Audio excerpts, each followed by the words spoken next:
He was laughing again, and then again I directed my attention to what they might be feeling and needing. And I said out loud, "So it sounds like you're really fed up. You want to learn something that's valuable in your situation."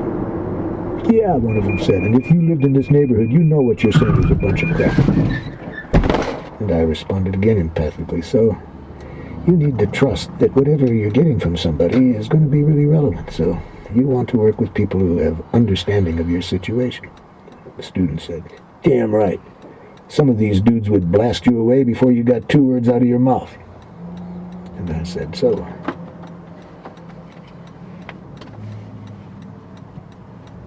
And I said out loud, "So it sounds like you're really fed up. You want to learn something that's valuable in your situation." "Yeah," one of them said, "and if you lived in this neighborhood, you know what you're saying is a bunch of crap." And I responded again empathically, "So you need to trust that whatever you're getting from somebody is going to be really relevant. So you want to work with people who have understanding of your situation." The student said, "Damn right. Some of these dudes would blast you away before you got 2 words out of your mouth." And I said,